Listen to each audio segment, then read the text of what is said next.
That's good. Oh, there's nothing what you're looking for. Haven't you finished packing yet? Not yet, sir, but I'm getting along. Well, be as quick as you can, won't you? Indeed, I will. But these things do take a bit of collecting. Well, how about his chemical apparatus? He's very particular about that, you know. He'll have packed that himself by now.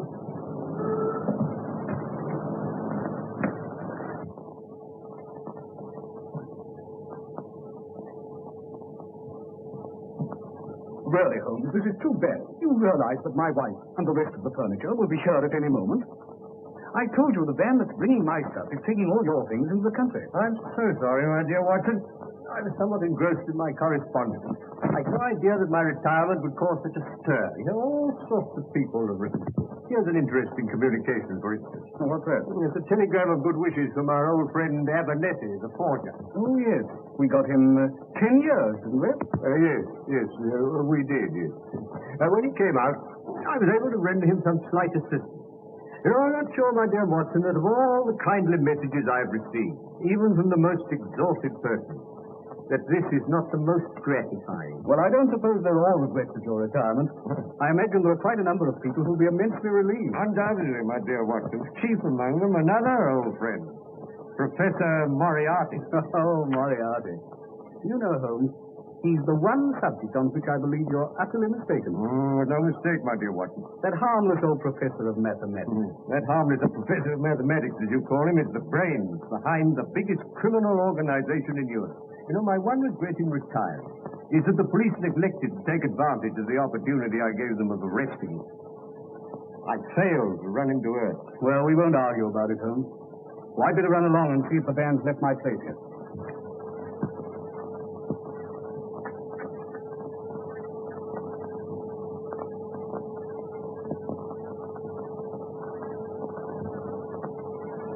Excuse me, Mr. Holmes. There's a gentleman outside. Wants to see you very particular. Oh?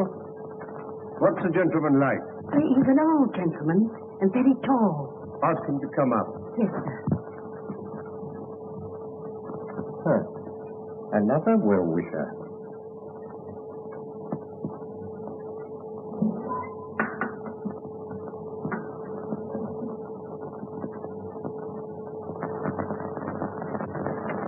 Come in, my dear Professor.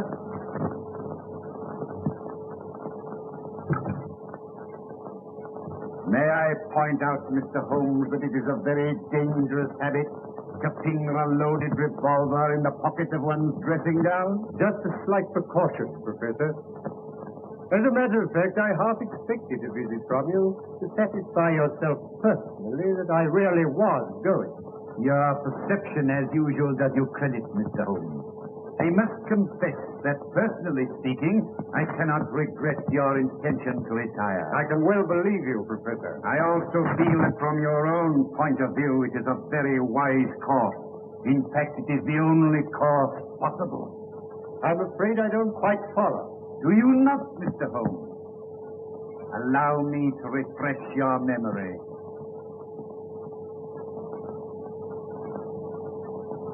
Listen, Mr. Holmes. On the 4th of January last, you crossed my path. On the 23rd, you incommoded me. By the middle of February, I was very much inconvenienced by you. And at the end of March, I was seriously hampered in my plans. The situation, in fact, had become an impossible one. That was my intention. Mr. Holmes, it has been an intellectual treat with you. And I say unaffectedly, it would have been a great grief to me to have been forced to take any extreme measures. Danger happens to be part of my trade, Professor. Danger? It isn't a question of danger, but of inevitable destruction. Therefore, I say again, you are wise to retire. When you once get to the country, take my advice and stay there. And suppose I should reconsider my decision? You have my warning. I wish you a pleasant and permanent retirement.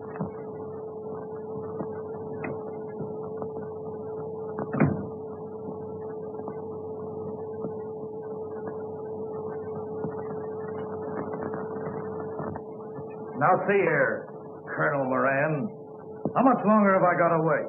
Where is this Mr. Moriarty? He's received your message, and he'll see you as soon as it's convenient to him.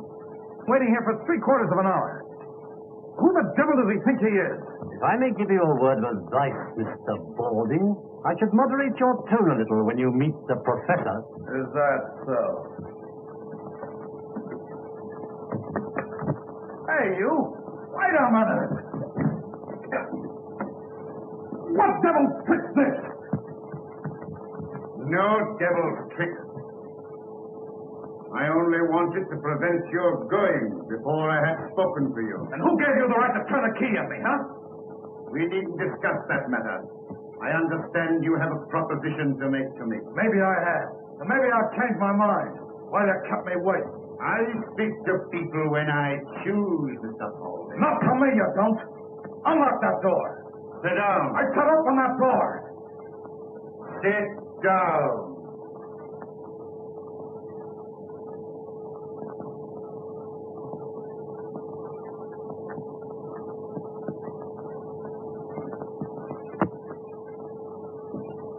You're merely wasting time. You traveled here on a false passport, and the American police would be interested to know your whereabouts. So you will do as you're told. Okay, Mr. Moriarty. I understand you represent an American society which is anxious to remove one of its ex-members, who is now living in this country under an assumed name. That is so.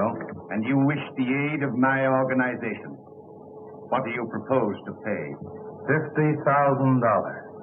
Reasonable.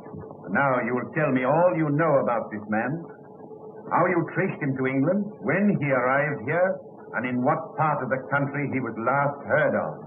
Colonel Moran speaking. Yes, he's interviewing the professor now. Yes, we're quite satisfied with his credentials. It's simply a question of whether the professor decides to take up the case or not. I will take up the case, Mr. Balding, on one condition. Yes? That you place yourself entirely in my hands.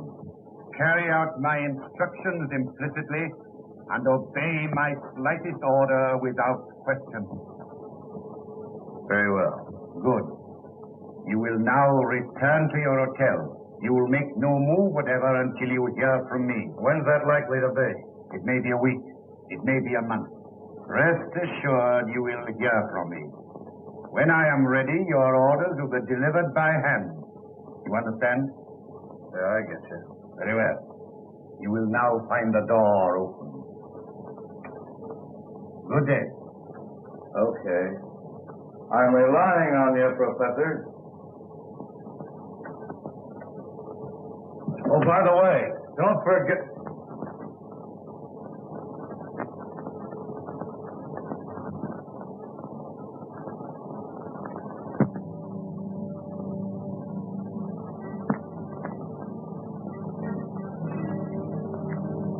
Going downstairs again, darling? Yeah, for a little. I don't think I'm going to sleep. You've been dreadfully nervy all day, dear. Is anything wrong? No, dear, nothing. I just don't feel I'm going to sleep, that's all. I see.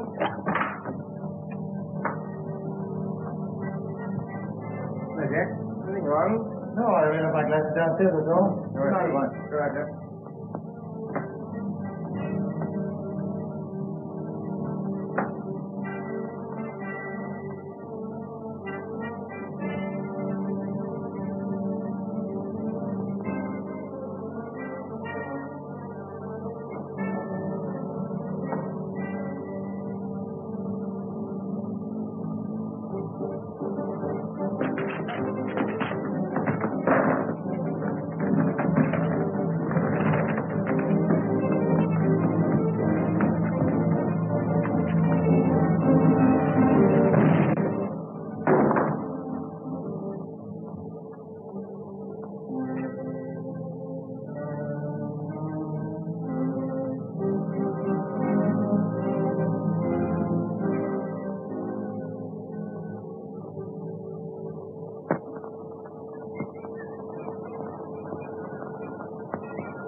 Excuse me, Mr. Holmes.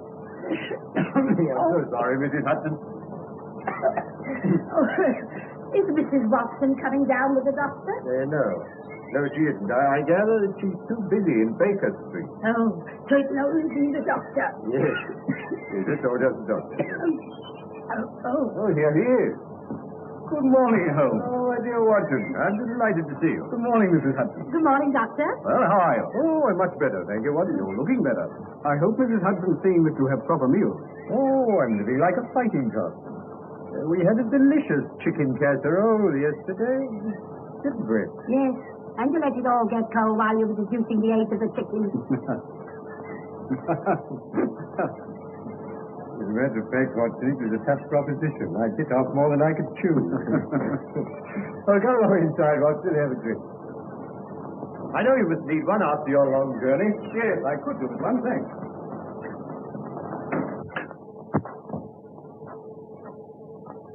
Oh, this is very nice, Holmes.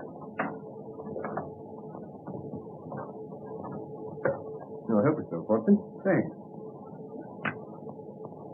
It's sulfuric acid.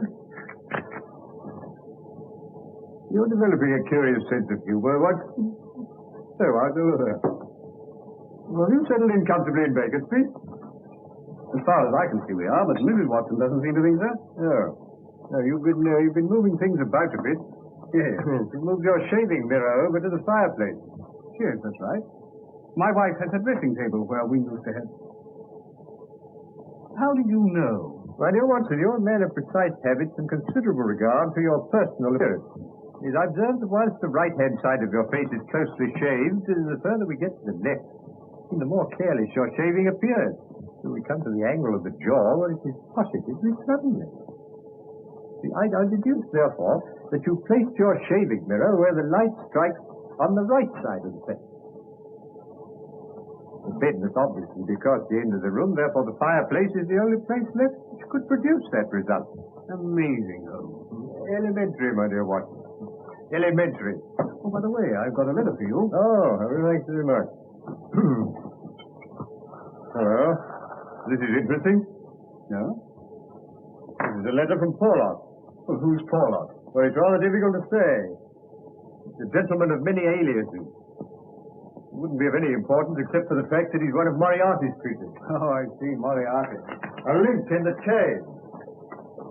It's a good way down the chain. Not a very good link.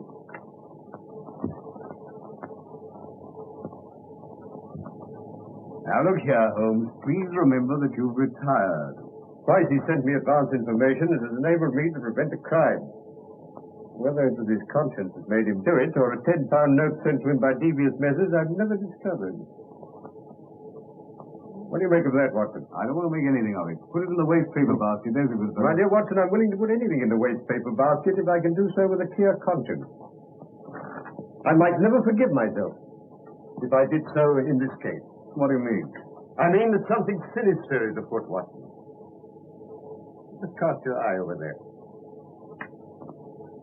Obviously in Sci-Fi. How true, Watson, how true. I'm glad you spotted it. Yes, there's only one word, Bolston. And then there's a series of numbers that obviously represent other words. Probably taken from some book. Now, the point is, what book? Well, why doesn't the fool tell you? My dear Watson, send the key of the cipher in the same envelope as the cipher itself. Oh, no, my dear fellow, the key will probably follow in another envelope. And meanwhile, it might be instructive if we try to decipher this ourselves. Now, the cipher message begins with the number 534. Mm-hmm. Well, that's probably page 534. So we've got a large book. The next line is C2. What do you make of that, Watson? Chapter 2, of course. Well, hardly that, Mr. Watson. What size book would it be if Chapter 2 were on page 534? Well, column length. Brilliant, Watson, brilliant. Really, you're scintillating this morning. Now, we've got a large book, printed in double columns. Any other suggestions? The Bible? My dear Watson, you excel yourself. As I remarked just now, Porlock is one of Moriarty's men, and I can hardly imagine any less likely book in his possession than the Bible. No, the Bible has too many editions. No, this must be a standardized book, and page 534 would be the same in all copies. Try again, Watson. How about Bradshaw? Or the ABC. Well, that's a good idea, Watson, but if I may say so, it's not quite good enough. I know, Whitaker's Almanac. Now, come along. And let's see what page 534 has in store for us. Just write this down.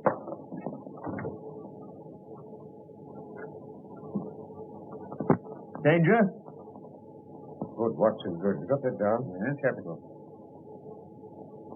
Owner? Burlston Castle. What does it mean? It means, Watson, that some devilry is brewing against the owner of Burlston Castle. Excuse me, Mr. Holmes. It's Inspector Lestrade. Oh, Morning, gentlemen. Morning, Lestrade. I told him he wasn't to come running, Mr. Holmes. But he said he was angry if I didn't let him in. That's all right, Mrs. Hudson. That's all right. You understand, Inspector, that Mr. Holmes is retired. You're not going to drag him up to London. Oh, no, sir. I wasn't thinking of doing that. I called him to ask Mr. Holmes if he'd be good enough. Burlston? Well, what's this, Mr. Holmes? This is magic. That's a cipher that Watson has just solved. Well, what's the matter, Inspector? Matter only that Mr. Douglas of Burlstone Castle was horribly murdered last night. What? Shot. Face completely blown away. The Porlock's message came too late. Porlock? Who's Porlock? And how can he prophesy murder? Campbell will postmark. Well, that doesn't tell us much. It tells you as much as you'll ever know, Inspector. I used to send him money to the Camberwell post office. Didn't you find out who called for it? No. No, I promised not to try and chase him. I gather he was of a rather shy, no, not to say retiring disposition. Well, we can't waste any more time. Will you come over to Burlstone with me, Mr. Holmes? On the way, I'll tell you all I know. We're not going far, then. About 20 miles. You'll be back for lunch. I forbid it. I'd sooner go myself than let you go. Excitement's bad for you. I appeal to you, Inspector. He really ought not to go. My dear Watson, I appreciate your thought of it. I wouldn't dream of going if I were not convinced that Moriarty is behind all this. Not your Professor Moriarty? Yes, Lestrade, Professor Moriarty. My dear Mr. Holmes, you're beginning to see his hand in everything. Porlock is one of Moriarty's men. Now, look here, Lestrade, I'll bet you my new beehive to your old bowler hat that you'll find that Moriarty is behind this Burlston affair. All right, I'll take you. Good. This mistake well back into the past, Watson. I suggest these are the remains of the old outer fortification. Yes, obviously. Well, I suggest, Mr. Holmes, that we should do better to go inside and view the scene of the tragedy. My dear Lestrade, I always think it wise to get one's bearings before proceeding into deeper waters. My dear Watson, what kind of a tree is it that comes to maturity and blossoms in water? No. This water is a recent addition. Makes it much more difficult to get out of the window. Yes, Watson. Or to get in. Possibly Mr. Douglas anticipated this crime. Inspector Griffith. This is Mr. Sherlock Holmes. How do you do, sir? How do you do? Oh, this is my friend, Dr. Watson. How do you do? How do you do? Well, shall we get in? By all means, Inspector. This is what it was done with, Mr. Holmes. I found it lying just there. There was no signs of a struggle except the peculiar position of that chair. Now tell me, who else besides Mr. Douglas was in the house at the time of the tragedy? Mrs. Douglas and Mr. Cecil Barker, a friend of the family. Here you are, Mr. Holmes. Dear me, these are dreadful injuries. Must have been at point-blank range. Whoever did this didn't intend to miss. Well, one could hardly miss with a sawn-off shotgun. American, Pennsylvania Small Arms Company. You'll observe that the triggers are wired together. We got both barrels at once. And what do you make of this card, Mr. Holmes? ZZ341. It's found pinned to the body. Rough cardboard. It's not written in this room. See, this was done with a broad nib. These are fine. What does it mean, Holmes? You say the drawbridge is raised every evening? Yes, about sunset. And the tragedy occurred about 11:30. Yes. Obviously suicide. We thought that at first, sir. You've observed, of course, that someone has been hiding here. There are distinct marks of muddy boots.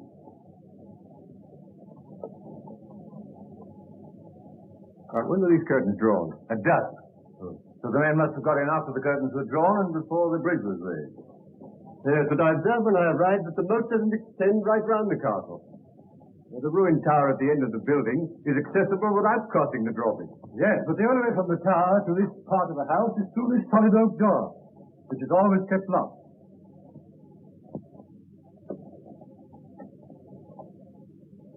Is it? By Jove, Holmes. It doesn't seem to be locked now, does it? Well, that's Funny, I always understood. Yes, we'll return to that later. Meanwhile, I must ask you to make no reference whatever to it.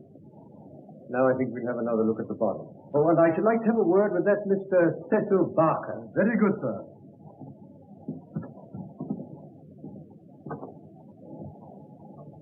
What do you make of this curious mark on Douglas's forearm, Holmes? Do you think it's a sign of some secret society?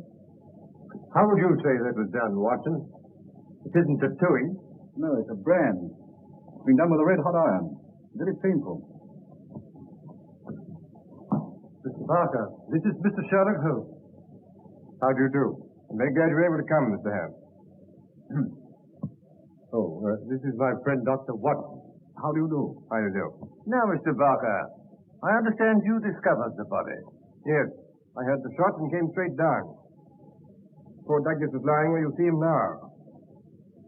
Lighted candle was on the table. This candle? Yes. And you gave the alarm immediately? Yes, I rang the bell for Ames. That's the butler. And a minute later, he came in. So that within 2 minutes of the murder, Ames was in this room? Yes. What was the first thing he did? He put that lamp he was carrying on the table. It blew out the candle. As a matter of fact, I was here so quickly myself after the shot. But I must actually have been in the room while the murderer was escaping through the window. Why do you say through the window? Because there's no other way out. That door to the tower is always locked. But we just... Now tell me, Mr. Barker, did Mrs. Douglas come in here after the tragedy? No, I was able to stop her just in time. How long have you known Mr. and Mrs. Douglas? About a year. I met them when they first came to Switzerland. How long have they been here? About 9 months. You don't know anything about Douglas's past life. He used to live in Chicago. I never heard him speak of any secret society. Funny you should mention that. He never told me about it himself, but I always got the impression that he was a member of one, or an ex-member. You don't know what that mark on his arm was? No. I've seen it often, of course, but he never told me what it was. I never liked to ask him. It was one of the things that rather made me wonder about that secret society. Anything odd about his behavior at any time? Well, he hated meeting people. In Switzerland, he hardly ever moved from his chalet in the mountains. Rather made me wonder if somebody was after him. When he suddenly packed boated to England, it made me wonder all the more. Come in. Excuse me, sir, but Mrs. Douglas would like to see Mr. Holmes when he's finished his investigation in this room. Oh, certainly.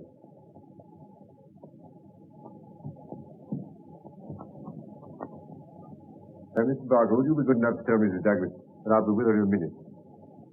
Oh, Ames? Yes, sir. As you're here, you may as well answer a few questions. Very good, sir. Regarding the tragedy, did you hear the report of the gun? No, sir.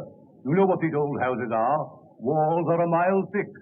Now, Ames. Yes, sir. When you entered the room, this candle was alight, I understand. Yes, sir. Where would Mr. Douglas have got it from? His bedroom, sir. I had orders to see that one was always on his bedside table. And you put this one there yourself? Yes, sir. I remember he told me his old one had burned right down, so I put in a new one. Oh, it was a new one? Yes, sir. It hasn't been relit since the tragedy? No, sir. I'll vouch for that, sir.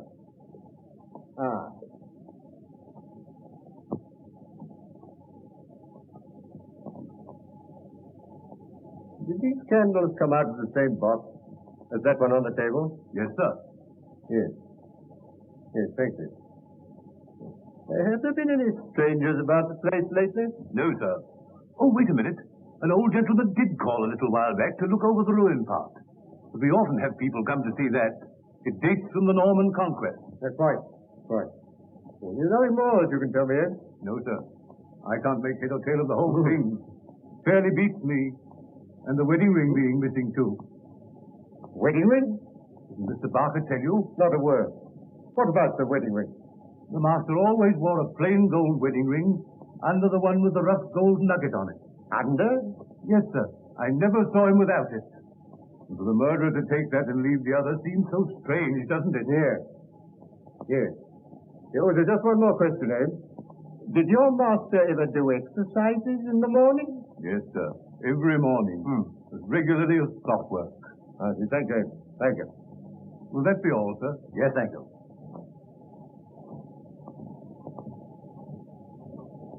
Well, Mr. Holmes, the most important point so far is that obviously this has something to do with the secret society. On the contrary, my dear Lestrade, I suggest that the most important point so far is that Mr. Douglas did exercises every morning. You can't be serious, Mr. Holmes. Mark you, I don't mind you asking all these questions about exercises and candles, but I can't see how they help to clear up what we're investigating. I told Mrs. Douglas that Mr. Holmes will see her. Thank you. Now, I'd like to ask you one or two questions, if you don't mind. Yes, pleasure. Did you know Mrs. Douglas before her marriage? No. But you've seen a good deal of her since. What are you suggesting? You've seen a good deal of him. I'm not suggesting anything. I'm here to get facts. Did Mr. Douglas entirely approve of your friendship with his wife? I refuse to answer. I suppose you realize that your refusal indicates that you've something to hide? I've got nothing to hide. I can't help what it indicates to you. Now, look here, sir. It won't do any good to adopt that attitude. All right, I'm sorry. I know you're only doing your duty. As a matter of fact, I may as well tell you. Poor Douglas did have one fault, and that was jealousy. He liked my being here, but if that Mrs. Douglas and I had too much to say to each other, he used to go off the deep end and say the wildest things. But I assure you that no man ever had a more faithful wife than Etty or a more loyal friend than I. No doubt. Still, the fact that his wedding ring is missing rather suggests that the marriage and the tragedy were in some way connected. I've no idea what it suggests. If you're insinuating there's anything between me and Mrs. Douglas, you're on the wrong track, that's all. I don't think I have anything more to say to you. Any more questions, Mr. Holmes? Not at the moment. Let's say no. It immensely adds to the zest of an investigation when one is in conscious sympathy with the historical atmosphere of one's surroundings. May I commend this little book to your attention? History of Burleston? Huh. I've got something better to do than to read that sort of stuff. Well, that's pity, Lestrade. It's a pity because you see here that this castle was erected in the 5th year of the reign of James I. And there are various associations of interest connected with this ancient building. I don't doubt it, but that's got nothing to do with us. Breadth of view, my dear Lestrade, is one of the essentials of our profession. Yes, well, as you don't seem to agree with me, perhaps we'd better go and see Mrs. Douglas. That's better. I'll show you the way. You can remove the body. Very good, sir.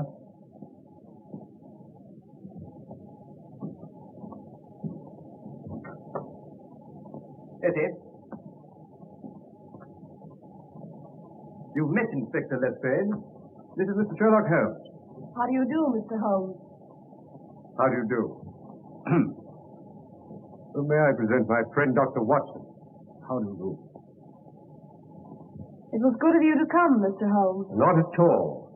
I hope I may be of service to you. Won't you make yourselves comfortable? Well, I think I shall leave you now. If you want me, I shall be in the garden.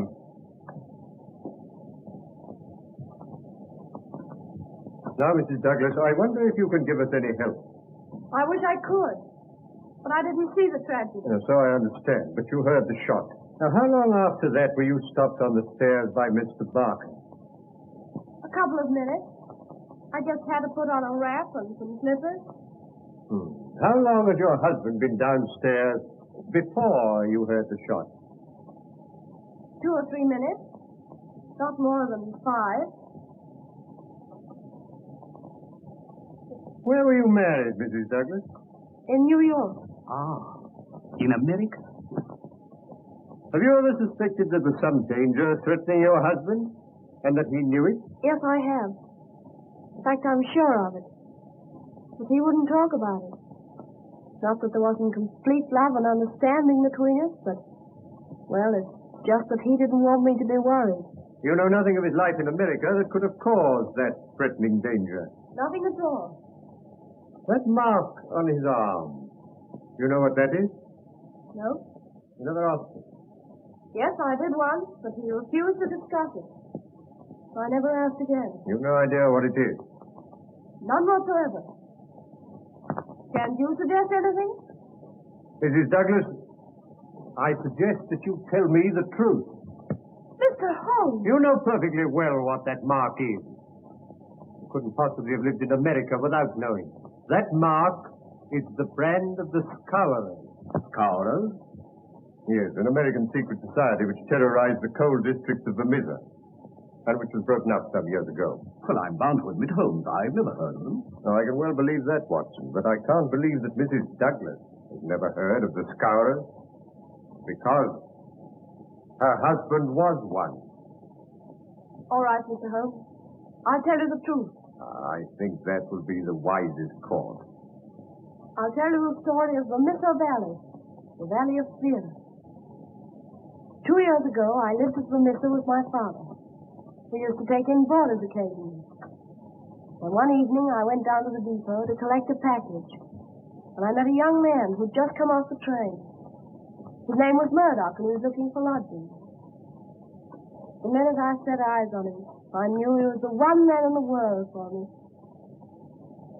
I told him about our place, and he said he'd call later. That evening, when I was clearing away supper, I heard a knock at the door.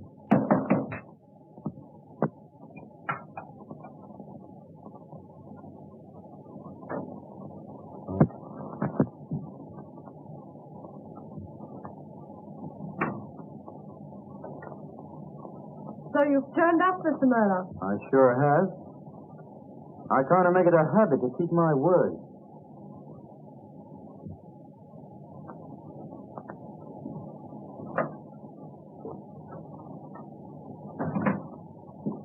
Who's that, Eddie?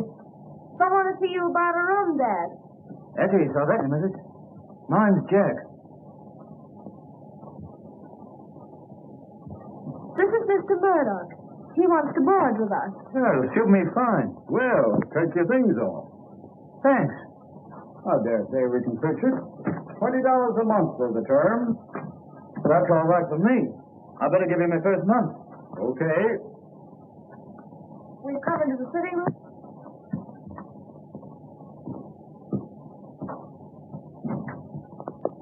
Well, this looks pretty good to me. Won't you sit down? You know, I don't think I'm going to feel homesick. Oh, we'll try to make you comfortable. Don't you worry, Eddie. This is going to be more like home than any place I've been in since I come to the States. Oh, you're not American, then? No, as a matter of fact, I was born in England, but I've been here the best part of my life. Oh.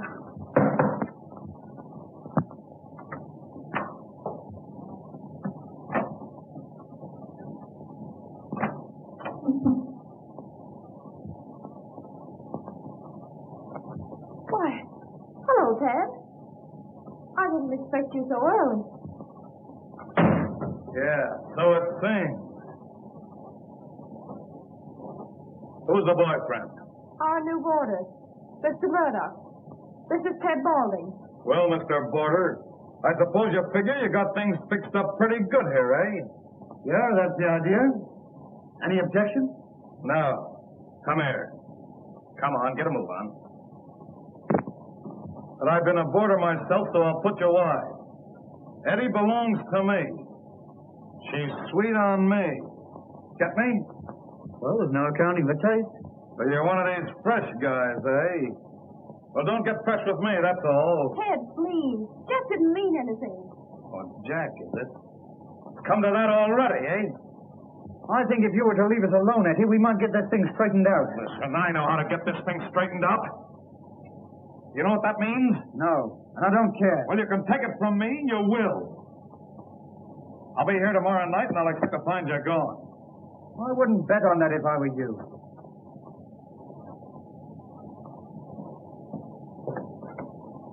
You'll be sorry you ever came here before I'm through with you. Get out. Why, you're not going, Ted?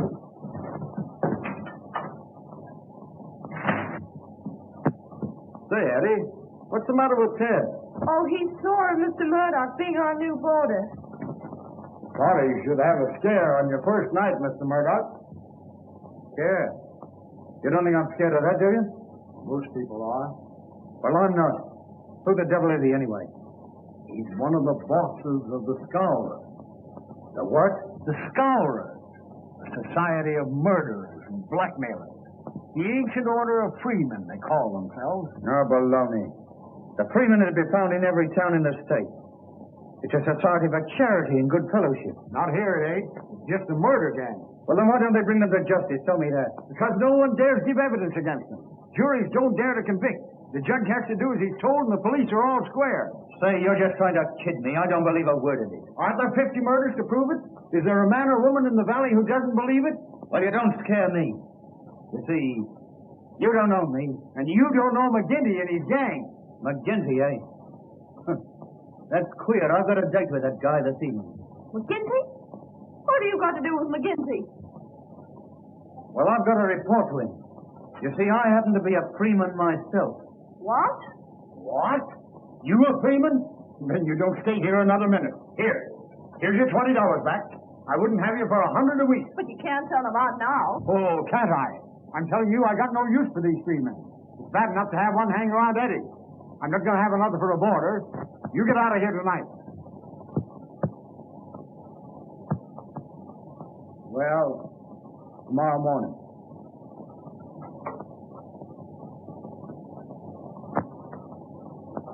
I'm sorry. That's all right. But don't make any mistake. I'll be seeing a lot of you. It's no good. With Ted Boulding. Tell me, Eddie. You're not in love with Boulding, are you? You're only afraid of him. If you'd have met me first, would I have had a chance? I wish you had been the first. That's all I wanted to know. Oh, Jack, I'll never believe anything bad of you. Not whatever happens. Well, I wouldn't be too sure of that, Eddie. Still, even a guy like me can be on the level with a woman. Well, I'll be getting down to McGinty.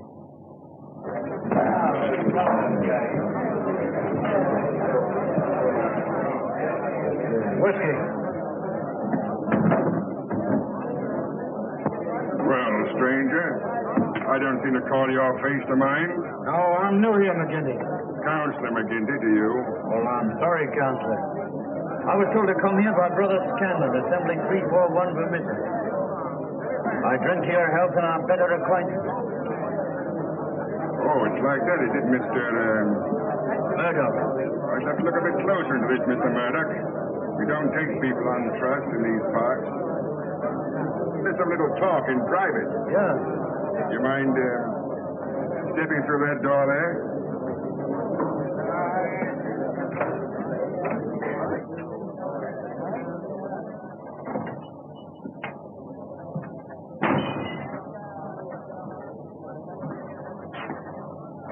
Look here, my joker.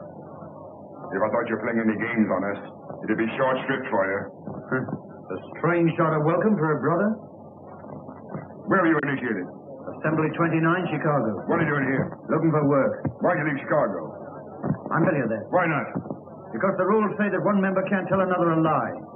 Oh, you mean the truth's too bad to tell, eh? Put it that way if you want to. Now listen here, mister. You can't expect me as boss to let into this assembly an in for whose past I can't answer. Say, you wouldn't squeal if I showed you something, would you? Well, wipe my hand across your face and talk to me like that. I'm sorry, I didn't mean it that way. Oh. Here. Take a look at that. Oh. Your work? Sure. Why'd you shoot this guy, Pinto? Well, he threatened to squeal on me. So I croaked him and beat it out here. The thought of murder would be welcome out here, eh? Yeah, you've said it. You ought to go far. You look like being a pretty useful brother to us. Didn't flinch when I put the gun on you either. You were the one in danger, boss. I got you covered from the first. And I guess my shot would have been as quick as yours.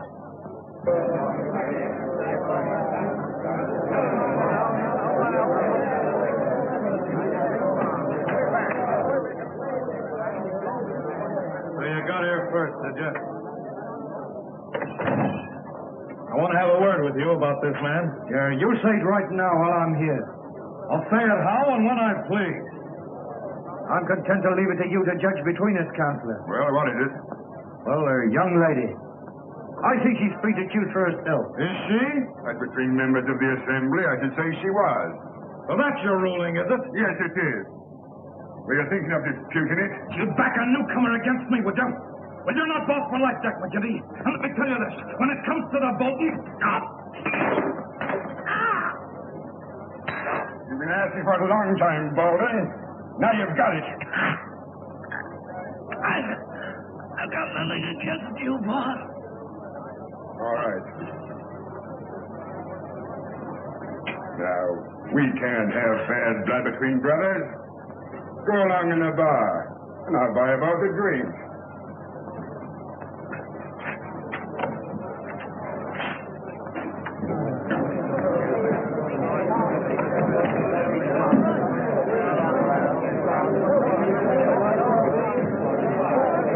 We've not met before. You're the new captain? You guessed it. I'm Captain Moore. Well, we can do without you. We got pleased enough of our own without importing any. Hello. Here's an old acquaintance. I'm no friend of yours or any other cub. You're Jack Murdoch of Chicago, all right, and don't deny it. I'm not denying it. Why should I be ashamed of my name? Well, you ought to be. What the devil do you mean? You can't pull that stuff with me. I'm Marvin of Chicago Central. We haven't forgot the shooting of Jonas Pinto. I never shot Pinto. Nice, impartial evidence. As it happened, we couldn't get any case against you. So you're okay with me just as long as you're on the level. Get me? Good night.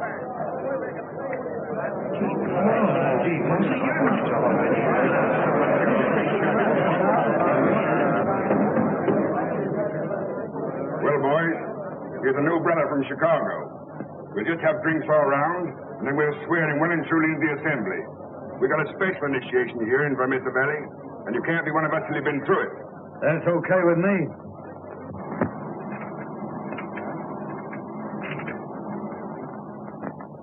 Okay. Brother Murdoch, can you bear pain? As much as anyone, I guess.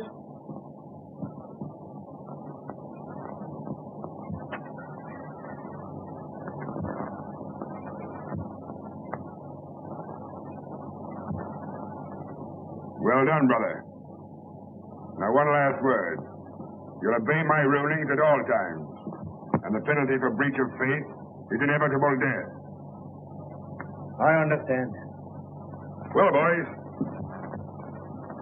we must get to the business of the evening.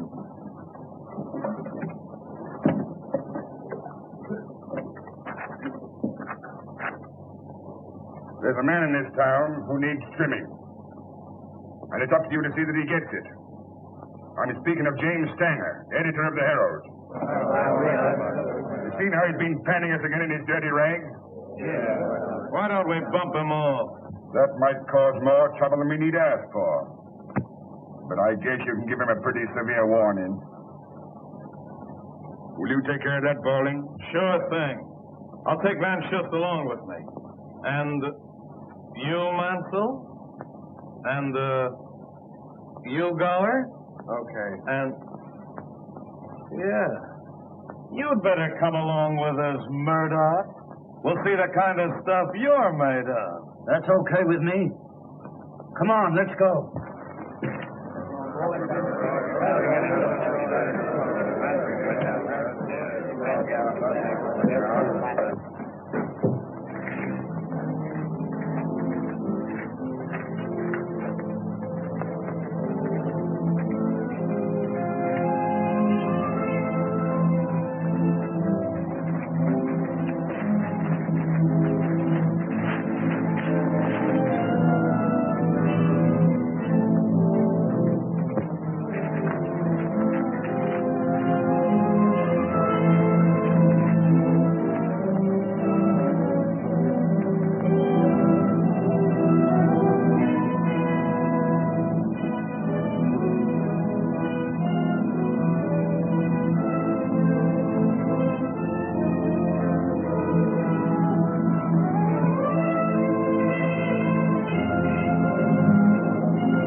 Lay off.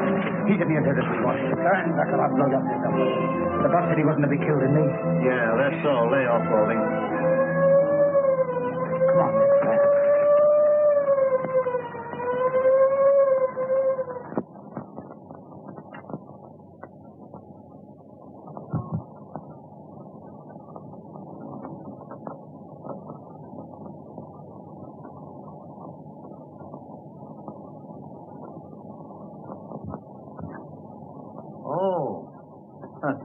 I'm sorry, Counselor.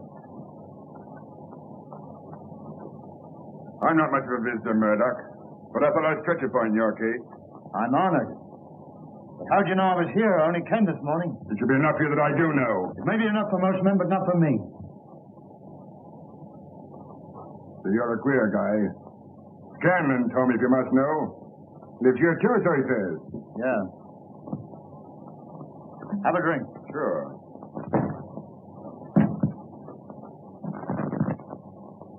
I thought you'd be getting into trouble, Cookie Murdoch of Chicago.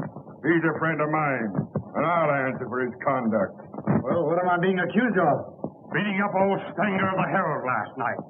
Not your fault, it isn't a murder charge. Say, I can bring a dozen men to prove he was playing poker with me. You'll not be able to hold him, Captain Marvin. I wouldn't bet on that. Take him away, boys. Any funny business, shoot him.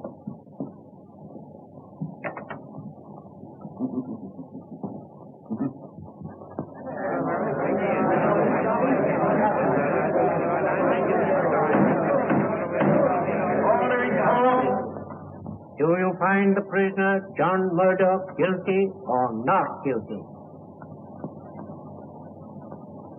Not guilty.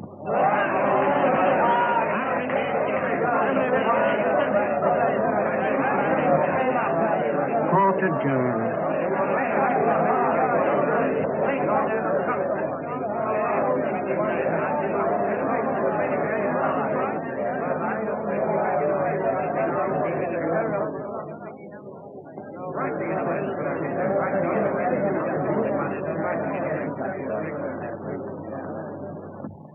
You see?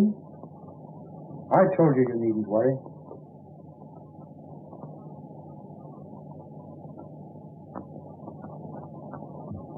You see, Mr. Holmes, I'd fallen desperately in love with Murdoch by this time. Broke my heart to find him going from bad to worse. But he was always straight with me. I see. And was Murdoch taken completely into the confidence of the Scowrers? Yes. In 6 months, his name was a byword in the valley. People were as scared of him as they were of McGinty. Pray proceed, Mrs. Douglas. One night, he and another man were sent to shoot one of the most respected pit managers in the valley. I felt something awful was going to happen. I didn't know just what.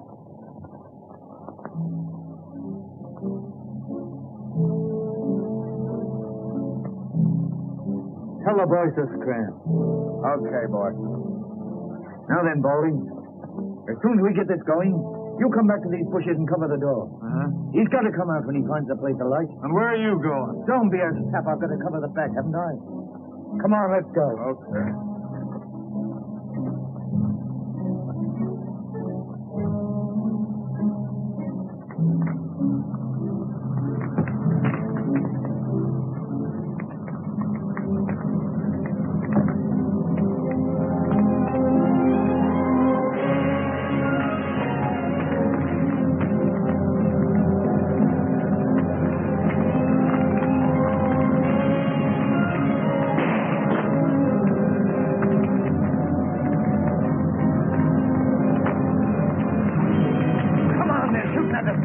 I know they got me. Oh, come on then.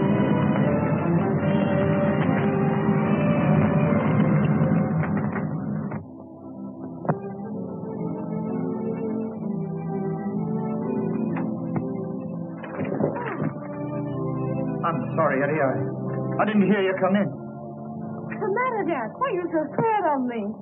I'm not scared, honey. I was just thinking of other things, that's all. Oh, no, it's more than that. Let me see the letter you were writing. A letter? Yeah, the one you're trying to hide from me. No, I can't do that.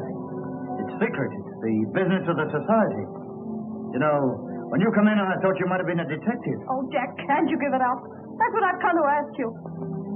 I heard about last night. Help me get away from this terrible place, this valley of fear.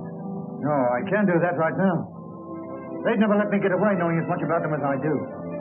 Still, maybe in 6 months' time I could find a way. 6 months? Is that a promise? Perhaps 8 months. Anyway, within the year. Oh, darling. You see, I felt happier after his promise. Did he keep his promise? Did you leave in 6 months? It wasn't a matter of months, Mr. Holmes, but hours. That same afternoon, I was just going upstairs when I heard someone come to the door.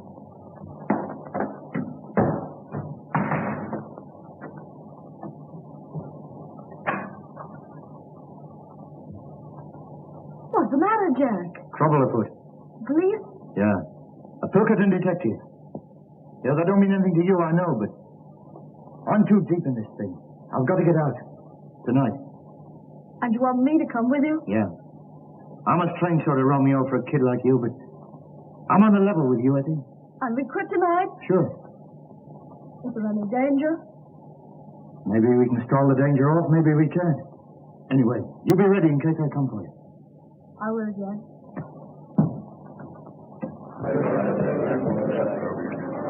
Boss, I've got some bad news. What sort of bad news? Well, I can't tell you in public, but let me collect a few of the boys and go into your room and discuss it. Okay, carry on. Pauline, Cormac, you go. Garth. Mansell, come into the boss's room, will you? Yeah, and you too, Willoughby. Okay.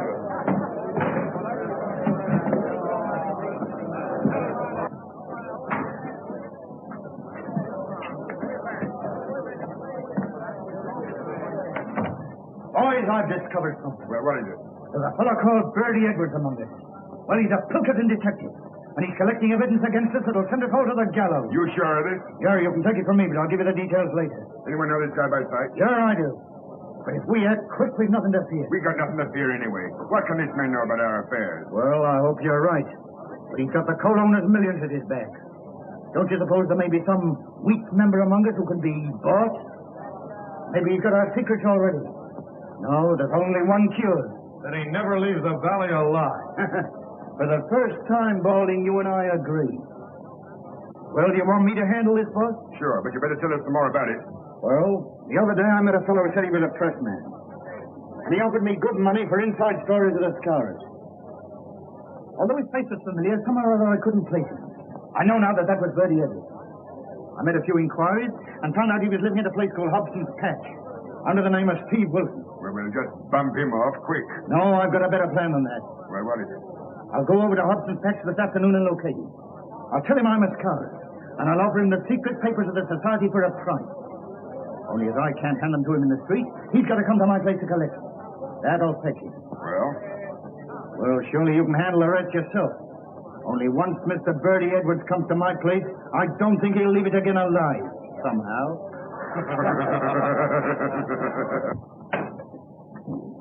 Oh. Well, he's coming. Good. Come right in, make yourself at home, boys.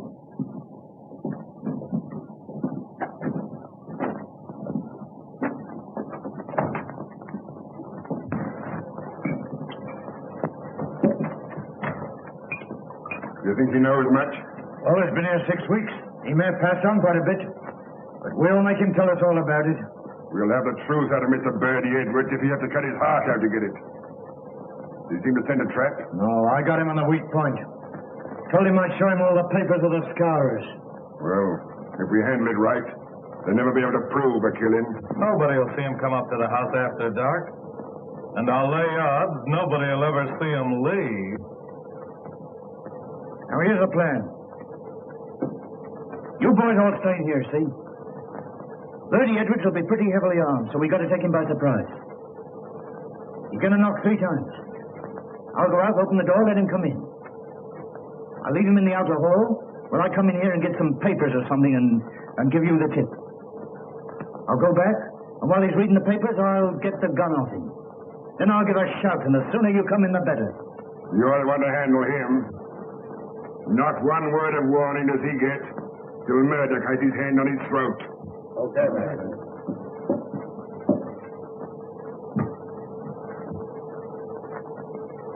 Pity you haven't got shutters on your windows. Don't you worry, we won't be spied on. Perhaps he won't come. He's as eager to come as you are to see him. He may be here any minute. Now keep quiet. Not a movement till I give you the sign.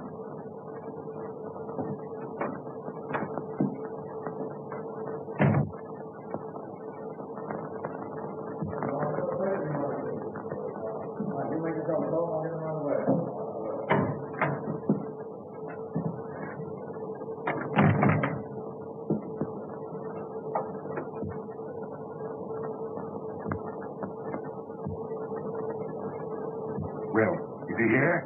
Is Bertie Edwards here? Yeah, he's here all right. I am Bertie Edwards. I'll get you for this, you rotten cop.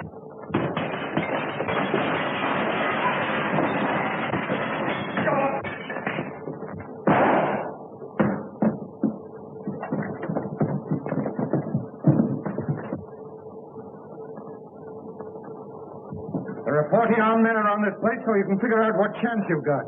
You dirty, stinking double-crosser. There's something I'd like to say to you fellas before we part.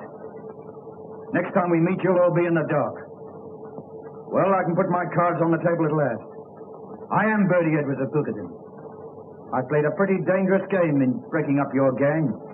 And no one knew I was playing it except Captain Marvin here and my employers. You think the game's all over, don't you, Mr. Clever Guy? Well, let me tell you this. You'll be hunted down whatever you go to. The Scowrers will get you even if you go to China. Yeah?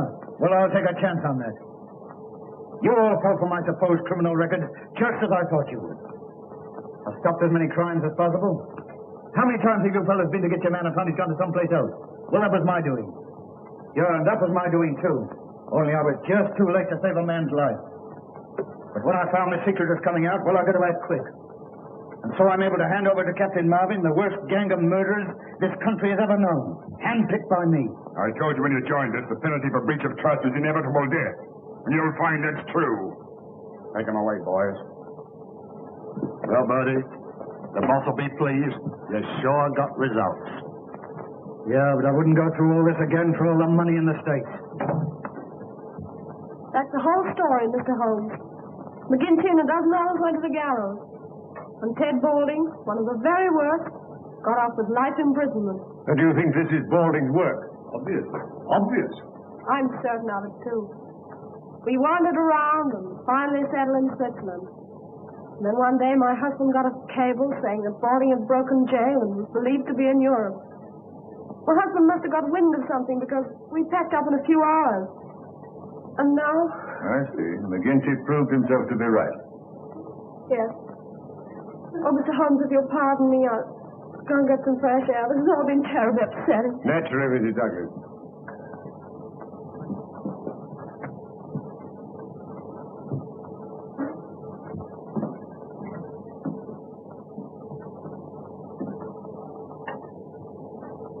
Well, that's all as clear as crystal, Mr. Holmes. All we've got to do is to find Balding, and that shouldn't be difficult.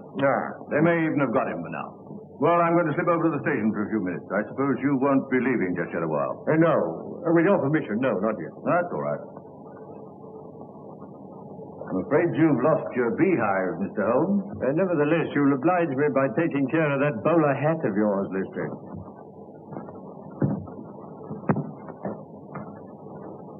Well, it didn't take us long to solve that. But I'm sorry for Mrs. Douglas. A strikingly pretty woman, don't you think? Now, you see, I didn't notice. Really, Holmes, there's something positively inhuman about you at times. My dear Watson, I never allow my judgment to be biased by personal qualities. I can assure you that the most winning woman I ever knew was hanged for poisoning 3 little children for their insurance money. Oh, I see.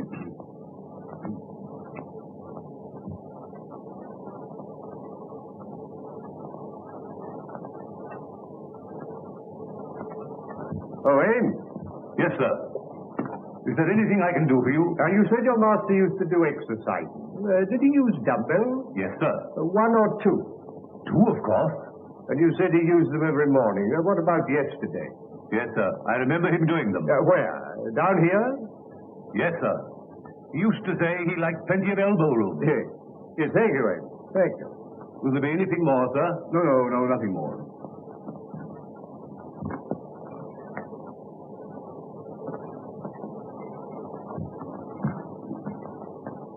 Seriously, Holmes, this is all very simple. What's to prevent our going home to lunch? Only that I'm rather concerned about the missing dumbbell, Watson. Dumbbell? Yes. Yes, I am not referring to the good Lestrade, whom I'm aware has gone to the station, but to the equally solid article used for developing the muscles.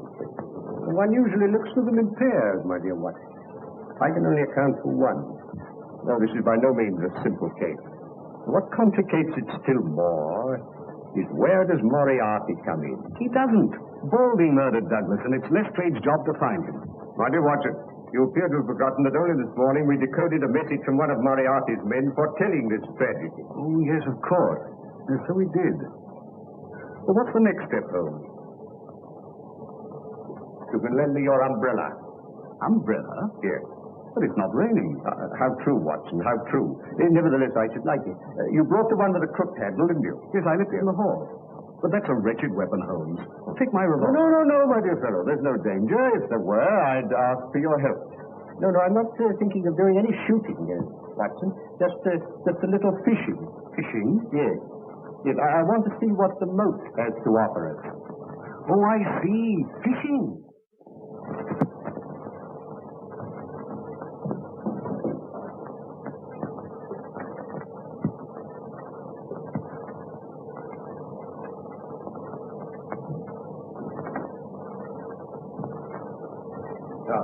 Thank you, Watson. Thank you. Oh, by the way, where did Mrs. Douglas go when she left us? To the bottom of the garden. I saw her from the window. She was heading straight for the pergola. As I thought, Watson. She's probably talking things over with Barker. Now, look here, Watson. I want to be sure they don't come back to the house for a few minutes. Will you, like a good fellow, keep an eye on them and let me know if they make any sign of moving? Yes, certainly. I wanted to offer her a word of sympathy.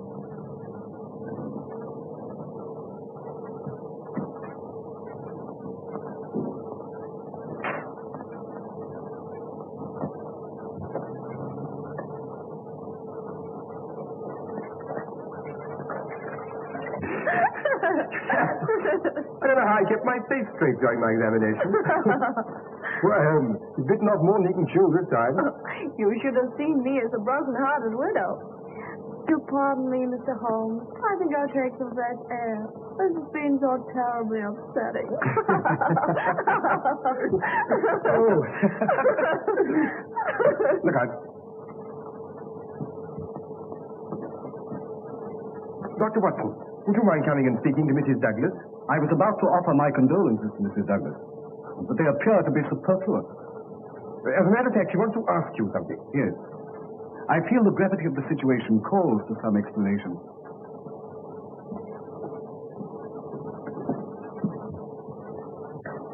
I'm afraid you must have thought my behavior very callous, Dr. Watson.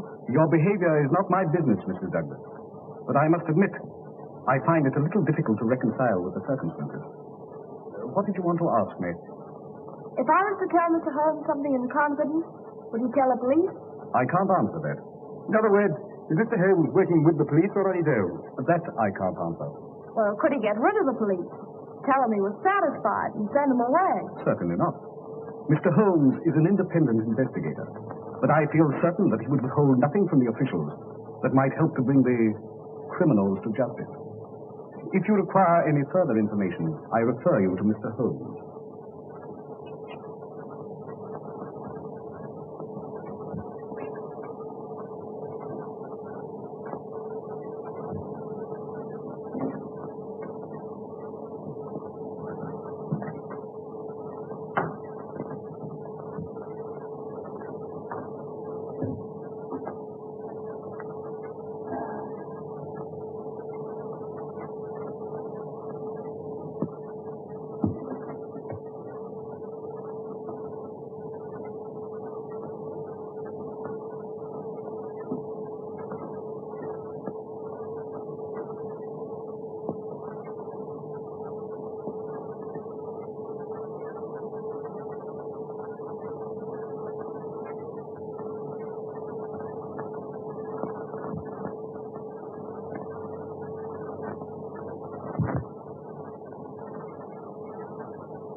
I'm bound to admit, Holmes, I agree with you. This case isn't so simple after all. On the contrary, my dear Watson. To me, it becomes clearer every minute. But don't worry. I think I can put you on the right track. I should indeed be grateful. Now, the murderers... Oh, there's more than one. My dear Holmes, if you'll stop interrupting me, I'll explain my theory. Yes, Watson. I'm so sorry. I apologize. Please don't mention it. So you have a theory? Well, it's more of a certainty than a theory. Good. I'm all attention. From the first, Barker's account of the tragedy didn't satisfy me. No. I noticed that. I came to the conclusion he was telling lies. Half-truths, Watson. Much more dangerous. He admitted that Douglas was jealous, and I suggest he had good cause to be. The guilty lovers wanted to get rid of the husband, so they killed him and used the story of the Scowrers to put everybody off the scent. I see, everybody except the astute Dr. Watson. Well, it hadn't occurred to you, had it? No. I'm bound to say that isn't my theory. But I'm going to prove it to you. When I went into the garden just now, the pathetic widow was consoling herself with Barker. They were laughing. Positively laughing. That confirms it, doesn't it? Oh, yes, that confirms it. And what's more, she wanted to ask you something in confidence. No, Watson. No. I want none of their confidences. It's always awkward when it comes to an arrest. Then you agree with me. You think they're the murderers. Oh, dear Watson, there's an appalling directness about your questions at times. It's not so hard as you may think, Watson. You remember that I was puzzled about Douglas only using one dumbbell? Yes? I've found the missing one. Then everything's all right. And it's led to a discovery which has solved the whole problem. Solved? As we've been listening to a tissue of lies, Watson. The whole story of the tragedy as told by Barker is a lie. And as Mrs. Douglas supports it, she must be lying too. Now, Barker swears that when he entered the room, he found Douglas lying dead with this candle burning on the table. He also says that immediately, now mark it, Watson, immediately he rang for Ames, who entered the room carrying that lamp and at once blew out this candle, all within the space of 2 minutes. Ames corroborates this, but he also says that the candle which Douglas brought down from his bedroom, this candle, was a new one, out of the same packet as these. Now, what sort of a candle is it, Watson, that burns that amount in a few minutes?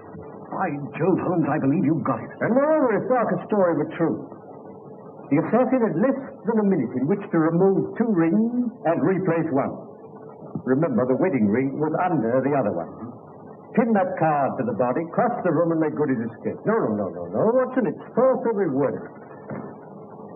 Oh, that's a kindly thought, Ames. Oh, Ames, can you remember what kind of shoes Mr. Barker was wearing when you found him in here after the tragedy? Yes, sir. Bedroom slippers. And the nice mess they were in. Could you conveniently lay your hands on one of those slippers? Yes, sir. Mr. Barker changed them in here for his shoes before he went for the police. Oh. Would you bring them over here, Ames? Yes.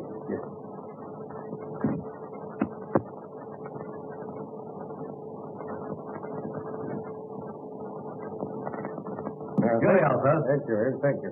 You needn't wait.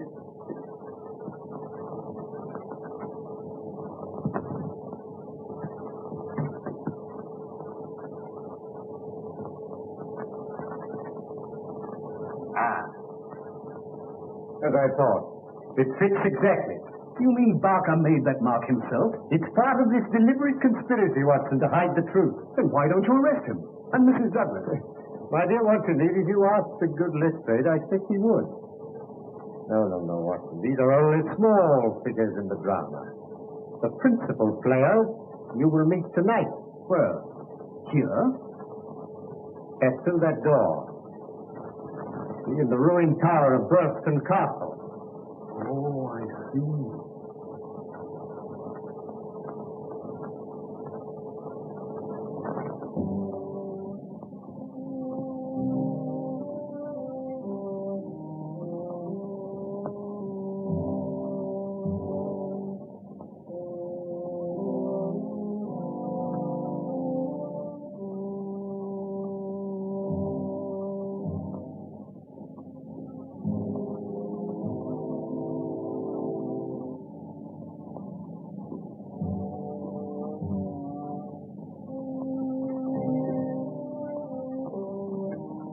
What's the idea, Mr. Holmes?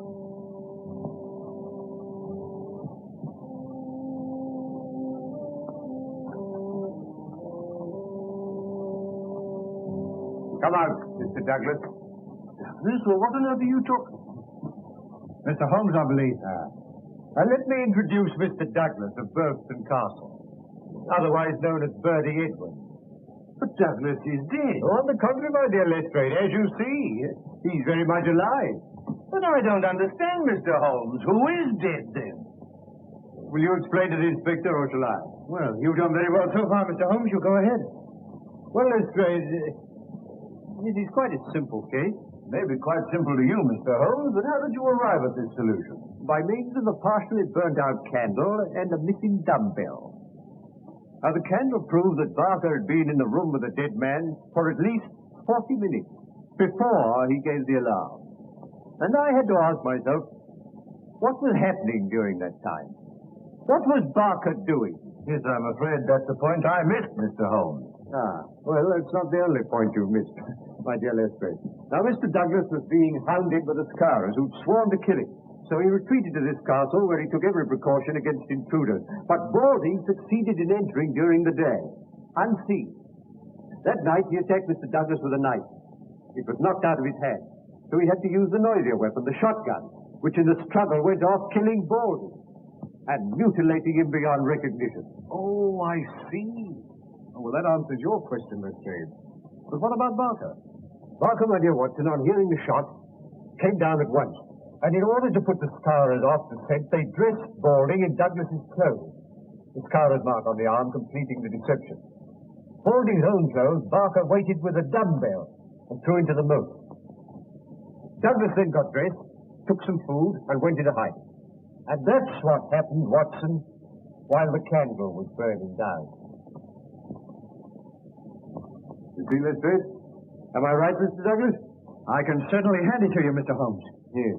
Yes, you came across one little difficulty, however. When you placed that gold nugget ring on Balding's finger, you intended to place your wedding ring there also, eh? But you couldn't get it off, could you? No. Though I've been in a country where wedding rings slip off pretty easily, mine wouldn't. But how did you guess that Mr. Douglas was concealed here? It isn't a question of guessing, my dear Lestrade. The clue was supplied by that interesting little book on Burlston Castle that I once offered you. A clue which was amply confirmed by the equally interesting plan I found in a pocket of Balding's coat. Amazing, Holmes. No, simplicity itself, my dear Watson. Well, now that the case is complete, I suggest we go over to the house and discuss Mr. Douglas's position. No, you're too hasty, Lestrade. I haven't yet introduced you to the principal figure in this drama, the brains behind it all. Not your Professor Moriarty, surely. Moriarty? Well, who's he? My friend Dr. Watson will tell you later. Come, gentlemen, we must lose no time.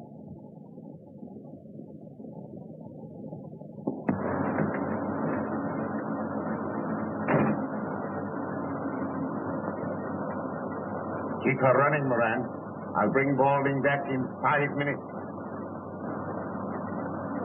Look here, Mr. Holmes. You can't expect me to believe in this Moriarty theory of yours. Moriarty's no theory, Lestrade, but a very great fact. Oh, well, we owe you a good deal. I suppose I must humor you. The catching of Moriarty will be the triumph of Sherlock Holmes. Quite apart from you losing your hat, Lestrade.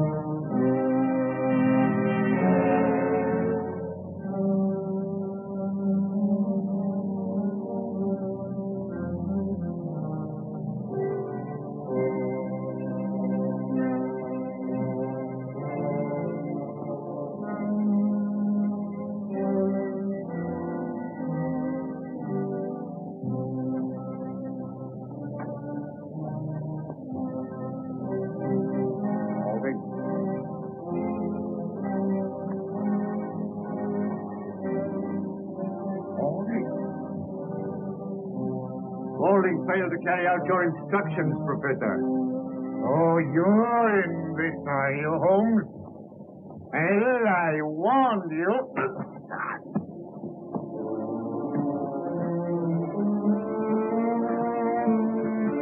You're under arrest, Moriarty. What on, what's on? The attempted murder of Mr. Douglas here.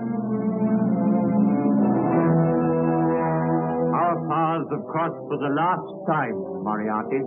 Put the handcuffs on him, Lestrade.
It's a long drop.